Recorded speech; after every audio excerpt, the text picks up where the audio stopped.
Kreskin. Kreskin. The Amazing Kreskin. The Amazing Kreskin. It's the Amazing Kreskin. Unidentified flying objects, flying saucers. Are they visitors from outer space, guests from other galaxies, or are they just part of man's unreal imagination? We'll investigate tonight on the amazing world of Kreskin.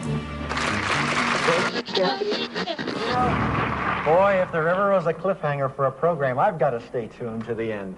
I asked just before I walked on stage, maybe 20 seconds earlier, how many people play poker in the audience, and one man near the front raised his hand. Would you kind of stand, please, sir? And since you volunteered, come on up here. You didn't realize I was going to ask you. Come up, my friend. What's your name? Mike. Mike, step forward. I just sit in that chair there. I hope, Mike, that you don't know what I'm going to do you? No, I don't. I hope you brought some money with you. Really, we haven't prearranged anything, have we, Mike? We're going to have, well, I've dealt poker hands, to Werner Klemper, to you name the guests through the years. Please welcome the world's greatest mentalist, the Amazing Kreskin. My Alien Life is recorded live from atop the Northern Rocky Mountains and is available on Spotify, Stitcher, iTunes, and everywhere fine podcasts are found. My website is at www.myalienlifepodcast.com. There you will find my email address, all previously recorded shows, and more. I am Cameron Brower. This is My Alien Life, and the podcast starts right now. My Alien Life Podcast.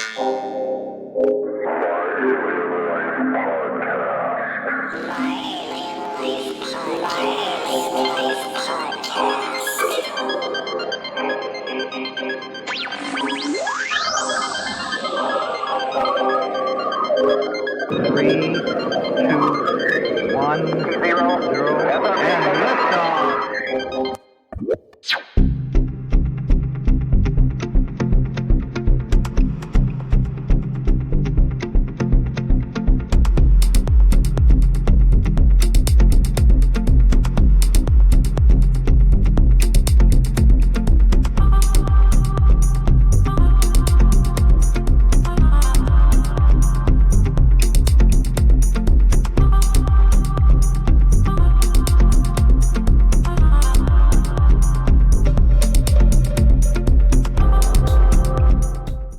Tonight, I have one of the most recognizable names and faces in show business for the last 6 decades. If you don't know the Amazing Kreskin, tonight definitely will start a new chapter in your life as this man keeps performing and finding new and also familiar audiences worldwide. I've known him for as long as I can remember, and this is indeed a thrill for me to bring you the Amazing Kreskin. Thank you so much for joining me, and welcome. Cameron, I have to tell you, it's great speaking to you. You sound like a fascinating person. You've interviewed, I understand you've interviewed people from all walks of life, and I guess you're not only interested in what makes them tick, but how we influence each other in our culture, and that's so important now, especially Cameron, when we have a media that's so filled with a conglomeration of confusion and constant noise that people are not listening to each other as they once did. That's the saddest trait. I've flown. The airline industry announced 2 years ago. I've flown a little over 3.5 million miles, and I'm told by pilots that many of them, they say, Kreskin, we haven't flown that many miles, but my work has taken me to all kinds of cultures. 5.5 years off and on in Saudi Arabia, to Japan, to England, and of course United States, and what have you. But it's interesting how our culture is changing with this mass media, which seems to have blurred things, because I think some people are so overwhelmed, and I understand that one of the most striking cultures is that we're not listening to each other anymore. People don't, and by the way, the perfect example, folks listening in, you should do this, because I was with a group of producers a few days ago in a restaurant, and at lunchtime, and they said, "My God, Kreskin, you talked about this in some of your interviews and what have you," and look around the room. There were a number of college and maybe high school students sitting at different tables. And don't you know, one table right near us was 5 of them, and I've done over 1,000 university shows in this country and Canada, and they were all sitting there, each with a cell phone in their hand, not even conversing. That's interesting too, because I'm 53 years old and I've noticed that change a lot. But when you were a kid, I know you never would have saw this as a kid, but you were learning to be a mentalist and learning other skills as a kid in New Jersey in the 1940s. How did you learn that? I mean, what was your source of information back then when we didn't have this electronic media? Well, I'm an avid reader. One of the British networks came to my home to photograph part of my. I just added a part of a building to my library because it's over 8,000 books, and I've always read. When I'm home, I read 4 books a night. Last night I read 3 books. I don't mean I skim read. I read completely, but I just happen to be able to read voraciously, and I'm constantly sent material by people to review because they want to put a quote in the book or want to use it, what have you. So I'm exposed to all kinds of literature. But my first exposure to reading was comic books, and of course I couldn't read when I was 5 or 6 years old. So my mother would sit there and read to me the comics, and I have some of the original comics of Superman and what have you, which today I guess a lot of people get confused and think that I was born in the 1800s, but I really wasn't. I'm 84 years old, and I'm only home about 5 days a month and what have you. But how did I really? I had no teachers, and I had no. The only models I had. I knew what I wanted to do when I was 5 years old because a kid and it seemed like an adult to me because he was an older person, probably a teenager. But when we were visiting my relatives in Bethlehem and Allentown, Pennsylvania, on my Polish side of the family, he gave me a comic, and the comic was Mandrake, the magician. And interestingly enough, Mandrake was not a magician. He had hypnotic abilities and telepathic abilities, and he solved crimes and what have you. And it was a tremendously popular comic in the Second World War and into the 40s, 50s, 60s. Every Sunday, newspapers had a column of his adventures. And Lee Falk, who wrote that comic, also wrote another comic called The Phantom, which was a legendary comic and had been made into movies and what have you. And I wanted to be like Mandrake. I play acted him. We played cops and robbers. But the turning point of my life really took place when I was 9 years old and in 3rd grade, and Miss Curtis, who was our grade school teacher, said, "It's raining outside today. I'm going to teach you a game. You can't go out and play. I'll teach you a game." So she sent one of my classmates in 3rd grade, Jane Hamilton, whom I saw a couple months ago. We had lunch and reminisced together and talked. She sent her out in the hallway, and while Jane was in the hallway, we hid a bean bag in the classroom. We put it in someone's desk, I think, and those are cloth bags then, and you don't hear that term much anymore now. So she called Jane back and she said, "Jane, just walk around the classroom. Your classmates will tell you if you're getting near where it's hidden, they'll say you're getting warm. If you're not near, you're cold. If you're real close, you're hot." An old game called Hot and Cold. And she finally found it. And I was so disappointed. I wanted to play the game. It obsessed me. But that was the end of that class, and we went on to whatever she was teaching. And I'm walking home, and in those days, we had a blessing because in the town in which I grew up, the grade school was a mile away. So I always walked home and I had time to we meet with friends as we're walking and talk about things. And in the wintertime, even when I was in high school, that was in another part of the town. That was about a mile away, and we walked to school just as they do in other parts of the world. Today, everybody gets driven to school, and it's a very. I'm not saying that people shouldn't be driven to school, but if the classroom is only a mile away, Jesus. In the Scandinavian countries where I perform, I see kids in the wintertime walking through snow. We walked through snow. We had snowball fights with everything else. So that's an element of our modern culture that has disappeared. Reporters say to me, "What do you notice differently in our culture?" The other thing I notice is you don't see kids playing outside anymore. I guess they're inside with their cell phones. But years ago, we used our imagination and played hit and run games without any equipment and what have you. So anyway, so I'm walking home. When I got home, my father was at work. My mother was shopping.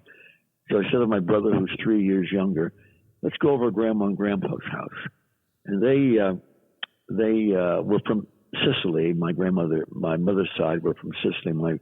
My grandmother was a chef for royalty. So at Sundays after church, my God, 8 or 12 or 14 of us would sit around the kitchen table at our house and have these wonderful meals. And so I said, go upstairs. My grandfather built the house himself with his own hands. He was a carpenter and what have you when he came to this country. And they rented the downstairs. There was no minimum wage. There was no, we didn't have the entitlement situation today. When they came here, they felt they had to prove themselves, earn a living, or get out of the country.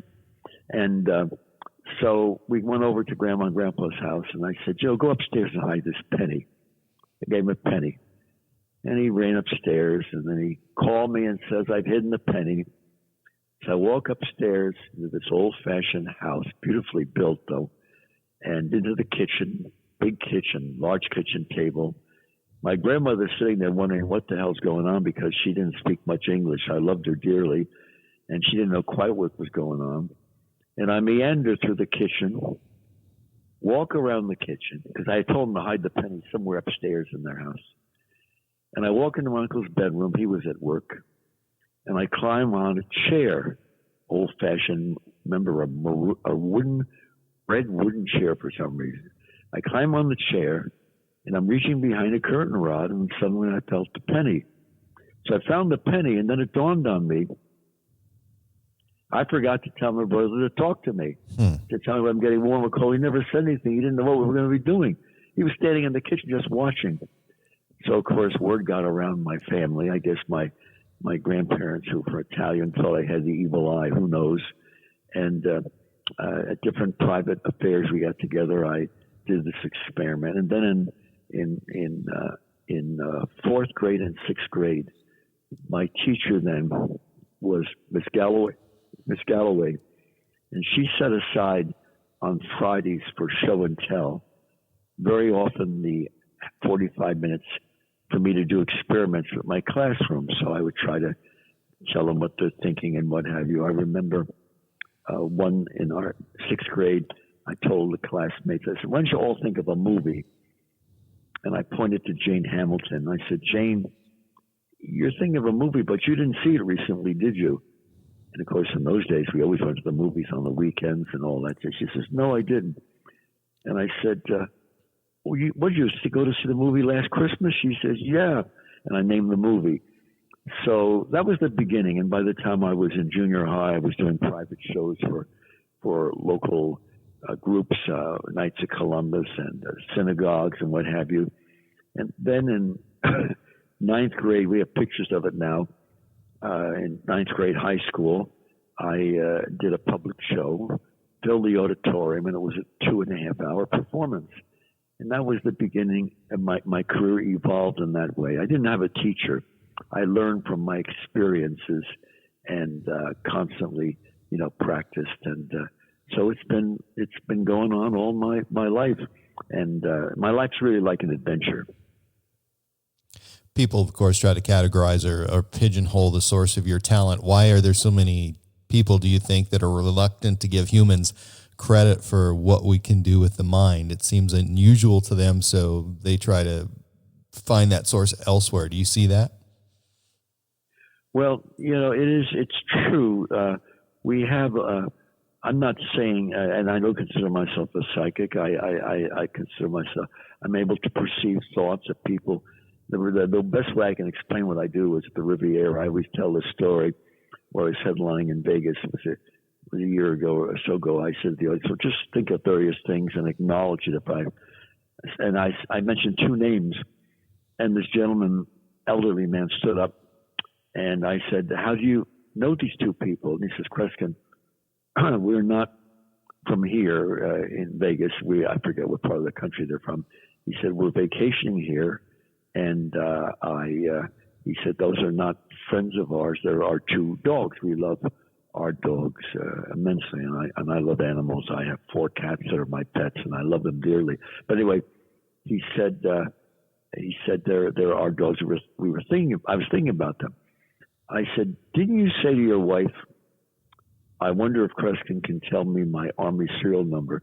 I wish we had a camera then. I wish there were television at that moment, because he slammed his fist down at the desk little table he and his wife were sitting at, because it was a full nightclub, and they each had little tables they were sitting at where they had their drinks, what have you. And he said, yeah, I did say that to my wife, but it wasn't here. It was at the hotel we're staying at, which was not the one I was performing at the Riviera. And I said, who else knows your Army number? And you can ask any of your friends or people you work with who are in the service, man or woman. Nobody ever tells their relatives or friends their Army number, because that doesn't seem like it's something they even relate or talk about. I've never met anybody that says, oh, I told my wife this. He says, no, I haven't. He says, I haven't even talked to my wife about my Army number, and I never forgot it. Now, if he didn't know it, I couldn't look into some glass of water or crystal ball and tell him. I've tried looking into crystal balls while I get severe headaches. So I said, just think separately, individually, of each digit. And I forget whether it was 8 or 10, how many digits there were. And I gave him this Army serial number, and it was a very dramatic demonstration because he was in World War II. So basically what I'm doing is I'm turning on the thoughts of people. But I point out today that one of the great gifts, and I'm sure you're aware of it and have talked about it, whether you use the title or not, Cameron, but one of the great gifts we have in our lives is empathy. And empathy is the ability not only to understand how other people think, but to feel the way they think. And a lot of this takes place and is understood. And I say this to a lot of young people who are going to high school or to college and say, for goodness sakes, don't overlook this factor of your life. When you're with someone, whether it's a date, a friend, an associate, a business, or just someone you should meet, listen to what they're saying and give them a chance to speak, and kind of pause and have a chance to reflect so that you can think about what they're saying, because we learn an awful lot. Sometimes we learn more in silence than we do in constantly filling a room with noise and what have you. And that way you'll gain insight into them. And I have, because of seminars I've done through the years for business groups, often the heads of the groups are key people say, Kreskin, every day I set aside, like you talk about, 8 or 9 minutes that the phone won't ring. My secretary turns it off unless it's an emergency. And I just reflect upon what I've heard today. And of course, a lot of famous people have done this. JFK, John F. Kennedy, when he was president, if he had meetings with the military or the economics or whether some part of Congress or what have you, and sometimes they were complex and long meetings, it was an understanding when he left them, he went into his office and his secretary knew that she was not to call him for, I don't know how much time it was, 20 minutes or what have you. And he just sat back. What he often did is he read trash magazines, crummy trash magazines. And the reason he read them is to get his mind off of what he heard. Because by getting his mind off of the busyness of each person, whether it was a general or someone else expressing their opinion, he forced himself to sidetrack his thinking, and that gave his unconscious a chance to come through. Because sometimes I've worked with a lot of law enforcement officers in crime cases, and a lot of times information is picked up that we're not consciously aware of. And so you don't have to be a thought reader to gain insight into people. You just have to spend some time with them, and not just physically, but emotionally and listening. And hearing is a great trait in our culture. One of the great heroes of my life was the most powerful figure in the recorded history of broadcasting. Steve Allen, before he died, when he was with the Tonight Show, but he said, Kreskin, you must do his life story. Our culture is going to forget about him, but he had a tremendous impact. I never did it. He was one of the heroes of my life. Today, he's unheard of. And who's the guy that was on 60 Minutes for years? He used to, at the end of the 60 Minutes, say some sarcastic things and so forth. I can't think of his name. Andy Rooney. He was a character. Andy Rooney. Andy Rooney also worked for this man. And in one of Andy Rooney's books said, this man was a giant, and most people will not even know who he was. The man I'm speaking of in broadcasting, the man named Arthur Godfrey. Mm-hmm. And Arthur Godfrey changed the whole face of broadcasting. People don't understand that years ago, when I was a little kid and when broadcasting was starting and so forth, radio and so forth, people, when they came to work, came in tuxedos. Women came in evening gowns. Now, they weren't heard by the audience, but it was a very highly formalized scenario. And when they spoke to each other, they said, ladies and gentlemen. And Arthur Godfrey, who got into broadcasting locally in Washington before he became national, and Time magazine said was probably the most powerful salesman in the history of this country. But Arthur Godfrey heard that, and when he got into radio, he just said, I'm going to change things in radio, because he realized in those days if someone had the radio on in the daytime, and he was on every morning from 10 o'clock in the morning to 11:30 on the CBS radio network, and then he went on to television from 10 o'clock to 11 live, stayed on the radio from 10 to 11:30, was on TV on Monday night, Arthur Godfrey Talent Scout Show. That was a half hour that was on radio and television. Was on every Wednesday on CBS TV network from 8 o'clock to 9 o'clock for a variety show. He was on every Sunday where they played highlights, and he was called Mr. CBS. But he realized that people in the daytime, when they were listening to the radio, were mainly women. Their husbands were at work, so the women were house cleaning and so forth. So he taught, and he knew he was only talking to one or two people, never a group of ladies and gentlemen.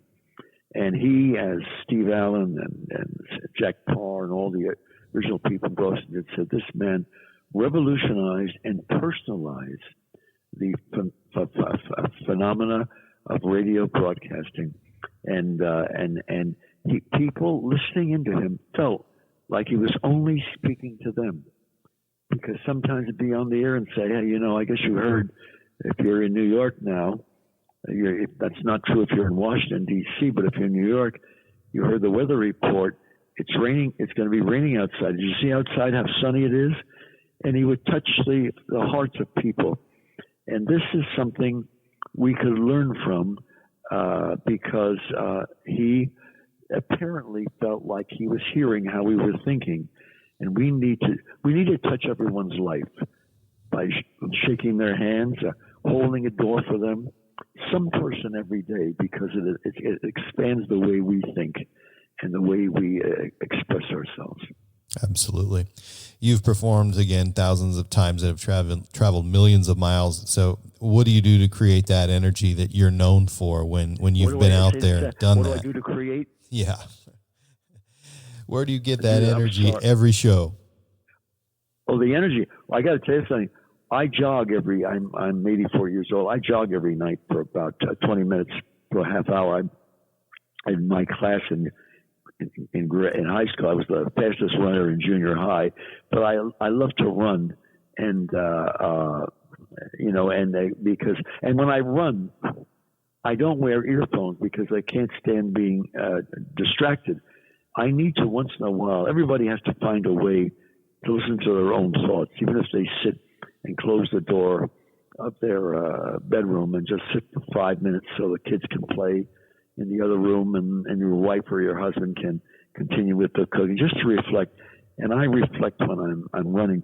And my time before a show, whether it's television or a live concert, and my public shows are for every kind of audience you can imagine, not just Vegas or nightclub audiences. There's theaters. They run an hour to an hour and a half. My public performances are 2.5 hours in length, and I always say the key to the reason why I work so constantly is that there's no footlights between myself and my audience.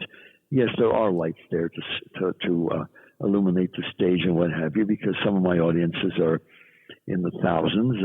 Carnegie Hall, 2,000 or 3,000, and state fairs are 10,000, but nightclubs are maybe 400 or 500, and banquet affairs for corporations can be 60, 80. One of the most incredible shows I had last year, I was booked by this private affair. I got there, two gentlemen. I won't go into who they are, but they say, Kreskin, we wanted always a private affair. We wanted to ask you questions and hear you and have you work, and we had a ball. But the business is that since my equipment is not on the stage, people are not sitting there watching some equipment or some dancing or what have you. My equipment is the audience. I'm working with them. They're an extension of what I do. So there really is no boundary, and that's the way my life works. Now, I don't want people to think, Cameron, that constantly when I meet people, I'm tuning in on their thoughts or whatever. People they feel very comfortable with me. I sit back and I enjoy company and I enjoy humor. That's one of the great. I think if anyone were to, and I've done a lot of shows for social groups and what have you that are doing research and what have you, and they say I've written my new book, which we can talk about in a month and a half or so. My new book will be out in a couple of months. I've written 21 books now, and they're not fiction books, but because I'm traveling so constantly, I've had so many incredible experiences around the world that each time I write a new book, they say, Kreskin, what's happened in your career so far? Because I remember I was appearing in Japan, and I came back, and this was the days of Johnny Carson, with whom I did 88 shows, and Carson said to me, well, Kreskin, when you, I said, well, I just did a television special in Japan. I had a television series done out of Canada, The Amazing World of Kreskin, that was on for 5.5 years, and it was shown around the world, and it was seen in Japan. And Carson said, well, how, did you ask that your guests be only people who speak English as well? I said, Johnny, it's interesting you asked me that, because they said that to me, and that provoked my thinking. I said, you know what? Yeah, I know you're going to have celebrities, and some of them were movie and actors and actresses that were famous, that were Japanese, that spoke English. I said, give me a couple of guests that don't speak English, but I need an interpreter. So they had a gentleman on. He was a psychologist, Japanese professional man, but they had this celebrity whom I did not know. He was a very popular movie star in Japan, and I said to him, but the interpreter told him in Japanese what to do. I said, so I'm going to give you this chart. Here's this large felt tip pen. Draw some kind of object, but don't let us see it, and don't let the viewer see it. And just draw it privately. I don't want anyone else to know except yourself. So I turned my back to him, and he was holding the pad so the viewers couldn't see it, and he was following through what I had asked him to do. And because the reason I asked him to draw something is a picture's worth 1,000 words, and a picture's still a picture in any language. So when he finished, the psychologist said, "Yeah, he's finished, Kreskin." I said, "Okay." He's holding it against his chest, but tell him I want him to picture in his mind what he drew. Now, I think it was a chalkboard or something that I could keep erasing, but I kept drawing. I couldn't get a picture. I was drawing triangles and circles, and I couldn't make it into anything too meaningful. I was getting very frustrated, and it was hard to tell him, concentrate more vividly, because I didn't know the colloquialisms of that language or those people. So finally, I couldn't get an object. I drew a triangle, 3 sides equal. The point of the triangle was on the bottom, and the flat side was on the top. And on the triangle, I put a circle. And I said to the psychologist, I can't really figure out what I might be drawing or what have you. Can you show and ask him what he drew? He had drawn an ice cream cone. So I had gotten the shape of it. I had gotten the image of it, his imagery, but what it meant, because I didn't speak a language or what have you. So it was a very dramatic story. Carson found this fascinating because I have worked in with various languages. And I'm not dumb going to say most of the time I got to speak English because I otherwise people wouldn't understand what the heck I was talking about, and I wouldn't either. I'm not saying there's any brain damage, but we always worry about short-term memory loss, and mine started when I was about 4 years old. I'm only joking. One thing I got to say, and that's a very serious change that I've seen in the past few years in our culture, and people like Seinfeld and all of them expressed this very, very seriously. We are losing in our culture today our sense of humor. And if we can't laugh at ourselves, then we're in great trouble. I have a sign in my office which sometimes when reporters come to interview me, they say, "Can we take a picture of this?" And the sign simply says, if anyone calls me politically correct, kick me in the ass. Because again, if we can't laugh at ourselves, we are in gigantic trouble. I can remember as a little kid, Second World War, we didn't have television then and just radio, but the movie theater was across the street from where I grew up, so we'd go on Saturday and Sunday to movies and, see the movie and the cartoons and the news. I can remember in the newsreels, Franklin Delano Roosevelt, who was president during the Second World War, sitting there in a newsreel, and there's Bob Hope next to him. You can see Roosevelt laughing because Hope would be mocking things in Congress and everything else. Today, when Seinfeld announced a little over a year ago, and I said to him, I never thought this would come to pass because I've done university shows. He announced, and it was just mentioned in a news show a few days ago, they tell me, but he announced a year ago he was not going to do any performances in any universities again in this country. And the reason he said he would not perform in a university ever again is who would have ever thought the day would ever take place when universities would now edit and censor what a comedian can joke about. One of the great things of universities is you had people from all walks of life who had contradictory opinions that expressed them, and sometimes we had giants coming out of their thinking. Your name is recognized everywhere, and when I was a kid, my friends and I used to use your name as a verb. So have you ever caught anyone Kreskining over the years like we used to do? I got to kid you. It's interesting you bring this up, Cameron, because I have a service, and because I'm traveling all the time, I don't get to watch television as much or so forth. I do when I'm in the hotel room, but that's late at night. But I have a service, a very good service, by the way, which you probably are familiar or heard about, and that is when my name is brought up, not on a show that I'm on as a guest, but when it's brought up in passing on some show, they, within 20 minutes to an hour, will send if it's done if my name is mentioned in Canada, in England, and in the United States, I'm notified about it very, very quickly. Or if it's from Canada, it's maybe later on in the day. And I've got copies. In 1 week's time, there's sometimes a dozen copies. Yesterday, in one day, one of the mentions was in one was in Canada. The other three was in the United States.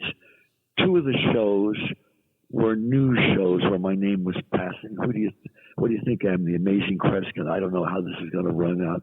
And the other was a Canadian variety show. And then another show was Seinfeld. You know, that brilliant show that's been so successful where he takes the guest in a car with him and they sit while they're talking in a car. You know what I'm talking about. It. Yeah, comedians in cars getting getting coffee. That's a great one. Yeah. I love Seinfeld. The show opens. They sent me a copy where he's standing on stage. It's usually only 3 or 4 minutes. And then he leaves the stage and with the person, they go into a car. And then I guess the latter part of it, they sit in a restaurant and banter back and forth. But anyway, the reason I was notified is my name in the opening of the show, Seinfeld, his opening remark was, he says, you know, the Amazing Kreskin has his check hidden in all his public shows, and if he doesn't find his fee, he doesn't get paid. He says, I got an idea. Why don't we hide Kreskin's check and make sure it's a check that's going to bounce? And the audience laughed and he walked. I thought that was a great set. And so my name is mentioned a lot in sports shows. It's been mentioned in the past 4 Olympic shows. Who do you think I am? The Amazing Kreskin. And then so yesterday it was mentioned in 4 different shows and different markets, what have you, and different stations. But I get a kick out. And election time, it was a field day. The last election, the last presidential election, just a few days before. In fact, we made a clip out of it because so many people were interviewing me. And Bill O'Reilly, who was still at Fox then, hadn't gone through that scandal and what have you, he was interviewing Trump before he was elected president. And in the interview, he says, Donald, he said, I've known you for a number of years. You know, it sounds like you think you're the Amazing Kreskin. You can't read minds. What do you think? And then he went on from there. But then the other one was I guess it was on CNN. There were 4 or 5 people interviewing, and it was like a week before election day and so forth. And one of the gals that was the news gal said, you know, I think that Trump thinks he's Kreskin, and he's not Kreskin. And they go on and on. So I get a kick out of all these reflections. And you know, Cameron, like you say, my name is brought up constantly, and I'm very flattered when I hear and don't you know? And I don't mean this egotistically, but my people in universities, when they're after a show or before it does, like the ones that want to study broadcasting or newspaper work, they have a special group of maybe 50, 60 that ask me questions, and they say, you know, Kreskin, it's fascinating that your name is mentioned in so many. It's fit your name into many markets. In Saudi Arabia, a few months ago, we get a copy of a story, and the story begins, well, Kreskin reads people's thought on and on. It goes like this. It turns out it's a news article, has nothing to do with me, but in talking about how whatever issue that they're discussing, not in the United States, but in that part of the world, they're comparing these people who are trying to say, well, they know how this person thinks and what have you. So I get a kick out of it. So far, I've not been referred to jokingly as a terrorist, a wife beater, or what have you. So I'm pretty safe so far, Cameron. You have a clean slate so far. That, no, I won't do that. I was reading it. Sammy Davis Jr. said Kreskin is one of the most phenomenal men in show business history, and that's a huge compliment coming from that kind of performer. Well, when I think of the 88 shows that Carson did with me and Jimmy Fallon, who idolized Carson. We often privately talk about the other earlier area of show business, what have you. And it's funny how things change and the influences that take place. This is an interesting story, which because the Carson show is being replayed on some of the stations, they asked me about him because I did 88 shows with him, and he had done the Tonight Show after Jack Parr, and the man who did the Tonight Show first was a man by the name of Steve Allen. Not first, that was Jack Parr. But before Johnny Carson was Steve Allen, who was a brilliant man, written a number of books, very serious books, but was a tremendous wit. And he left the Tonight Show and went to Los Angeles. And when I was going to college, sometimes I only attended 4 or 5 classes in 1 month because I was traveling already. But the college, because my marks were pretty dark. They went very well, and they said they're going to let me go through and so forth. I got my degree in psychology, and in fact received a few years later an honorary doctorate and all that jazz. But that's not the point. College students were watching Steve Allen because he was late at night, and he had tremendous humor and all kinds of crazy satires he was doing. So, and at that point, Johnny Carson was doing the Tonight Show, and Carson always taped the Tonight Show earlier in the day. So he went home that day and it was late at night. Now he's home with his wife, and he had the TV on. He sees Steve Allen, and Steve Allen, they announced that this Mentalist was going to appear on the show. Well, the public didn't know, generally speaking. Most of them didn't know who I was. I maybe was seen in the New York market or shows in New Jersey, New York, what have you. But Steve Allen had heard about me and flew me out to L.A. because he knew his audience was mainly college students. He thought these people were going to be interested in Kreskin. So I flew out there, and Steve Allen was going to introduce me and said, everybody's interested in ESP. This young man has an unusual gift.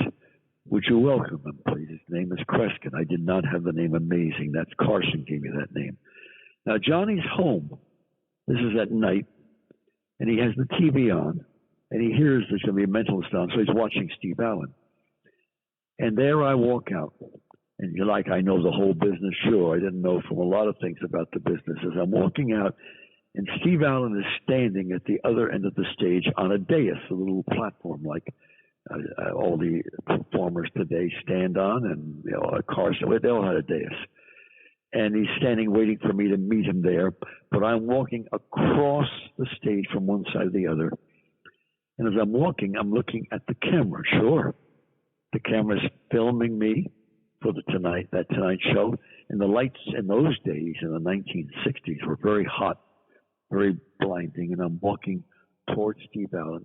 As I'm looking at the camera, never taking my eyes off of it, dumb, as I'm getting closer and closer to Steve Allen, I am slowly becoming blinded. And when I get to Steve Allen, I trip over the dais and practically fall on my face. My family, by the way, Cameron considers that the highlight of my career. But no, I was fine. And Steve Allen was not a mocking type person. He says, young man, are you okay? And I say, I'm fine. And it was a very good appearance. He gave about 25 minutes of the show. But that's not the point. Johnny Carson saw this incident, saw me walk across the stage, trip over the dais, and 7 or 8 weeks later created on his show a character called Karnak, the Magnificent. And Karnak was supposed to be a psychic who, whenever he came on, he fell over the table on the stage, and that was a satire of yours truly. And the last show I did with Carson, it had been a long run with him. He'd been very good to me, and the audience didn't know that he was about to announce that he was going to be leaving in such a time. But I was not to bring it up or what have you. But the last show I did with him, I said, Johnny, I just want to stop and say, you've been very good to me. We've had such a great rapport, and I know you mention me frequently in skits and even when I'm not here, and you never let the audience forget me. He says, "Oh, the mighty Karnak." But it's interesting when you have a character whose behavior is partly based on when the movie The Great Buck Howard, the Tom Hanks movie, which you folks can look at, get it on television, I guess. Tom Hanks produced the movie, and it's not a biography of me, but John Malkovich plays me in the movie. And in fact, the fellow who wrote the movie was a former road manager of mine, but it's more of a satire thing. And all the things that happened on stage took place in my career because the gentleman who worked for me then remembered so many incidents. But the storyline is not really quite that case.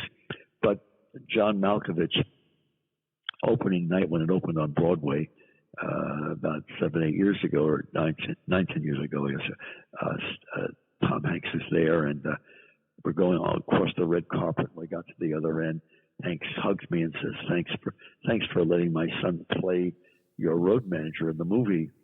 And I said, well, you know, you people are great folks. And he says, I want to tell you the good, the bad side about making the movie. I'm thinking, that doesn't sound like Tom Hanks. He's a very nice man, a very warm-spirited person. I'm thinking, good and bad side. He says, the good side is that John Malkovich watched days after days of video appearances of yours. He wanted to get your mannerisms down and what have you. And he says, I want to tell you the bad side. I'm thinking, bad side. He says, so help me God, Kreskin. For 3 days, John Malkovich shook hands with us the way you shake hands. Well, you'd have to see an appearance of my walking on TV to see the way I shake hands, because as Tom Hanks said, we needed a chiropractor because he shook hands with us for 3 minutes each time, shaking our hands rather strongly, and that's a handshake that's become legendary. So it's interesting how some of my trademarks have carried themselves into other areas of our culture. You know. Did you feel naked when Johnny retired? How'd that feel to you? Do I feel what? When Johnny Carson retired, did that make you feel naked and vulnerable? Yeah, it was a lot of people in the business felt that way, because even though I did 88 Carson shows, 105 shows at Merv Griffin, the Mike Douglas show, which is a very famous show, more than any guest in history. But then we have all the other shows today, the nighttime market, and there's been a very a good market, but now it's flooded. There's so many nighttime shows that none of the shows have the following that the shows in those days did. I mean, 1 million people or 2 million is today considered a good viewership, and years ago it was 20 million, 15 million, what have you. So, but there was great bondage taking place, and I do miss them, because and yet I move on with my career and what have you. Of course, the exciting thing right now is that motion pictures being written on my life story, and that's everybody in the business is saying, "Who's going to play you, Chris?" This is not a fiction piece, and it's not a documentary. They're basing it on my life, because my life has been like an adventure, and that's going to be an interesting experience in itself. And I have another book coming out, which is going to be interesting. And the reason that they're rewriting my life is because now they've learned something that most people don't know about, and that is that I've been we all have to give something back for our success. I've always felt that way. And whether it's family, friends, relatives, what have you, charities, what have you. And I've been able to give back because of my abilities. I've worked now through the years in my career on 87 crime cases. 87. I haven't been able to help in solving 87 crime cases, but about a third of them. And some of them are extraordinarily dramatic, and so they want to dramatize these in the movie. So how many performances are you doing now a year? Well, 2 years ago, we didn't count last year or so forth. But if you were to take 2 years ago, all the radio, television, and concert appearances, and a lot of them today are private affairs. It's off the wall. I can't even announce them. I can't announce the cities I'm in because corporate people say, Kreskin, we can't, if people find out you're in the area or coming to work for us, then they start calling and they come to the show and what have you. And a lot of private performances today, which is fascinating, are in the homes of executives or people who want a private celebration of associates. One man, a producer in Morristown, invited some of his daughters to come all the way to Morristown and what have you, to be at the show of about 40, 50 people. But 2 years ago, in 1 year, radio, television, concerts, I did exactly 364 appearances around the world. That's too many. People tell me in the business, they say, Kreskin, there's nobody we know that even has this kind of schedule. Well, some of the shows, understand, are like 2 shows in one day and what have you. But my work is an adventure. I mean, the experiences and I could go on and on, and that. So it's because I'm dealing with human behavior, and then because I write and I read voraciously, I find what's happening kind of unique, and they'll often ask me my perspective on things, and I don't get directly involved in politics. I don't want to. I predicted the last 4 presidential elections, but I've insisted and that those predictions were sealed and not open till after the election, because you start, and I warn people in show business, you start getting involved. If you're an actor, an actress, or what have you, in politics, you antagonize half your audience. A lot of actors and actresses don't seem to understand this today. And if some of the things they were saying that they did that 20, 30 years ago, Paramount or the 20th Century Fox would throw them out of the business because they say we can't afford to antagonize our audiences. People are coming to see and enjoy your work, and I'm not saying we shouldn't have political opinions. Of course we do, but our culture has changed in that way. It's a shame because the performers are supposed to be the respites or the people that are taking us in a different avenue and what have you. So I don't. So in the elections, I've always sealed the elections ahead of time.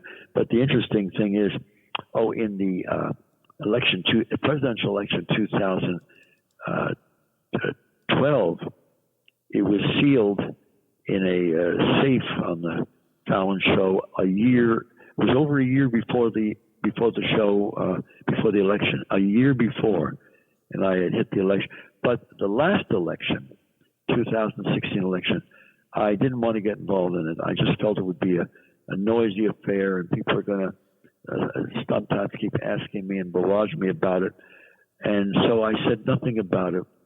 And then as I explained to university students, I said, I want to tell you one lesson about this election. For God's sakes, if you're going to college and you're studying communications and so forth, don't pay attention to surveys. They're worth crap, and next to crap, and piece of you-know-what. They're not worth it, because if you study the last election, the one we just went through, everybody knew that Trump, who was going to win? The lovely gal who was running against Trump. That they felt all the surveys showed she was going to win. Everybody knew she was going to win. And there was very few. And this is not my opinion of who I wanted to win or didn't want to win, but everybody knew she was going to win. And I got annoyed because I said, this is one election I didn't predict. So I decided, nobody cares what my prediction is now. This is only a few days or 4 or 5 days or so before the election, but I'm going to record it. So I wrote out my prediction and decided to offer to put it somewhere where it be displayed. And a gentleman who owns a very expensive women's clothing store in New York City, he said, I want to put it in the window there. I'm going to have a guard sitting next to it. So it was sealed. They put in the window there, and that was it. And who cared? Everybody, everything was going. Everybody knew Hillary Clinton was going to win and what have you. So the day after the election, a broadcast group, a couple of reporters, went to the store, and they got it put in a security car, and the driver drove the car to the station, and it was going to be on late night television, but they wanted to put it on the internet as well. And I thought, that's interesting. So I come in the studio. Now the package hasn't been opened. The election's over. Trump won yesterday, what have you. They said, Kreskin, of course you heard about you heard about what was broadcast on some of the news broadcasts the past few days. And I said, what are you talking about? They said, didn't you hear about the one of the news stations in New York? I said, I don't know what's going on. People were opening the window yesterday was an election, and saying, hi, Chris, I saw you on Fox. I said, I've been on news shows all over the place. I've been on Fox for a couple of months. And they said to me, don't you know about this? I said, about what? It turns out, Cameron, a year ago, to the election day, 2016, a year ago, I was in Washington, D.C., and I was appearing at a nightclub for a week or 2 weeks. I don't remember one. And I was in the morning on a news show. But I'd been given some bad news, family bad news, an illness and unfortunately, and they let me know this about an hour before I went on. We were driving from the hotel to the station, and I was really crushed by this news. I didn't want to let the viewers know. It wasn't for them to have to deal with, but I was preoccupied, and I went on the air, and I never discussed the elections and so forth. But if you see the video is on my webpage because Fox sent it to me. I looked like I was overtired. I really wasn't. I was preoccupied. But we're discussing my appearance at this nightclub, what have you. And in the middle of the interview, one of the news people says, Kreskin, the election's almost a year from today. Who do you think's going to win? And I said, I can't talk about it now. I performed in his place, in his house, the hotel, a number of times, and it's going to be a noisy election. And it was obvious that the person I said was going to win was Trump, because I kept saying it's going to be noisy. I don't want to get him upset and all this jazz and what have you. And I never mentioned he's going to win, but I literally said it in essence. As I look at the tape, and it was played 1 year later, they said, and I talked to psychologists, and they agree with me. I was so preoccupied that I let my unconscious come through and express itself, because, Cameron, as God is my judge, I swear to you, I have no memory of ever saying that, because I got calls after it was showcased on different shows. Kreskin, you never talk about it ahead of time. And here I went and said it, and it was 1 year earlier. And as much as you talk, it's hard. I mean, I'm sure you have to hold back wherever you are, because it's one of those things that the subconscious does come through in different ways for everybody. I have to explain to you how things like, it's not that I figured out who's going to win and what have you. A lot of my predictions have dealt with the changes and as I get close to Christmas, then just before New Year's, a week or two before, I go on with a lot of the prediction of the coming year and what have you. But I hold off until after, as it gets closer to the holidays. But my predictions for the president are made because I'm given the answers to this by my audience. In the year before the election, the months before the election, I'll sometimes casually say to the audience, well, we got the election coming up soon. And I've been quoted everywhere about this. I have nothing against politics. I have nothing against politicians. I just wish that most of them were on the Titanic. and I'll say, some of you are going to vote for so-and-so Clinton, some are going to vote for Trump, and I go right on from there. I don't ask the audience anything. I can tell you this, at the end of that remark, I get a very strong feeling on who the majority of that audience that night are going to vote for. That's not the whole public, but that night. And when you do scores and scores and shows through the years, and that remark comes up, I get a pretty good feeling, because most people, and the reason I say you don't pay attention to surveys is people do not, when they are surveyed, always answer the way they really feel. They answer the way the pressure around them tells them, the way if someone watches them, they'll want to hear it, but that's not necessarily the way they're going to express themselves when they're by themselves pressing a button and voting. Do this for me really quick. I know that you have a couple of shows coming up this month, and I'd like to let my audience and anybody else who's interested know what they're going to actually see when they come to one of your shows this month. Well, one of the highlights, and they can go on my webpage, and I only publicize the public shows, but when they go onto my webpage, one of the highlights, and I know we only have a few minutes left, is that in all my performances, this has been written about all over the world, I will take and gather from the audience half a dozen people. I will turn my check over to them. 2 of those people will escort me from the theater, unless the weather is inclement, and then we'll go out of the theater to a part of the building where I can't hear or see what's happening. They will accompany me to guard me, because while I'm out of the theater, that committee on the stage will hide my check anywhere in the entire theater auditorium. Carnegie Hall, we had 4 balconies. Some theaters are a few thousand people. It doesn't matter. The check is hidden, and when they finish hiding it, they return to the stage. An usher comes and gets us and brings us back in. The committee who left with me verified that no one none of us heard what happened and do not know what took place. And my agreement is very simple. Though so many people I know in show business say, Kreskin, you're out of your mind to take such chances. And that is, if I don't find my fee, as the committee concentrates, if I do not locate it and physically find it, I forfeit it. The entire amount is returned to the organization that booked me, or the charity, or the theater, and the show is for free. And that's a hell of a way to make a living. I'm sure you'll agree. How many times in your career did you miss that one? I have failed 11 times in my career. And that's not many out of 4,000 or 5,000. The most famous failure was New Zealand. That got a press conference the next day, because in one night, the night before, I had lost in one night $51,000. But I've had incredible searches take place at one university in the Midwest. I ended up it was a gymnasium, because it was about 2,000 or 3,000 people. It was a family weekend, and so there were students, there were and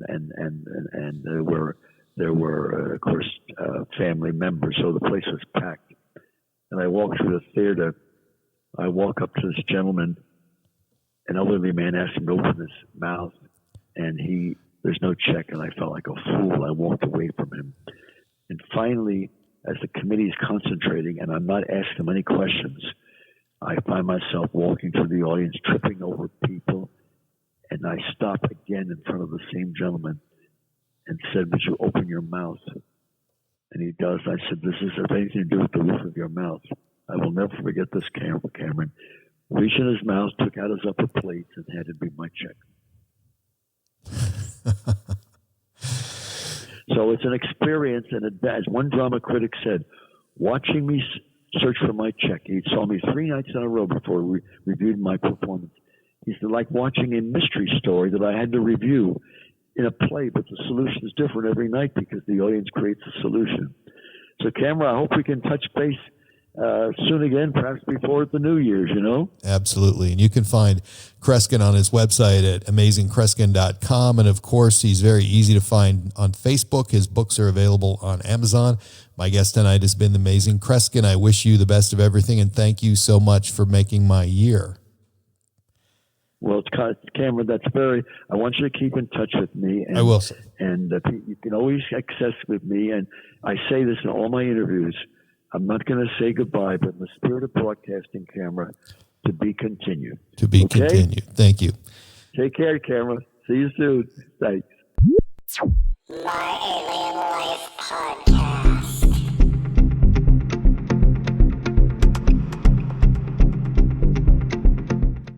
You can find my website at www.myalienlifepodcast.com, and please subscribe to my latest downloads at iTunes, Spotify, Stitcher, and at podbean.com. And please follow me and like me on Facebook and Twitter. My Alien Life is written and produced for broadcast at Studio 254 in the Northern Rocky Mountains. The music you are hearing is produced and created by Elion. You can find all Elion's work online at Heart Dance Records.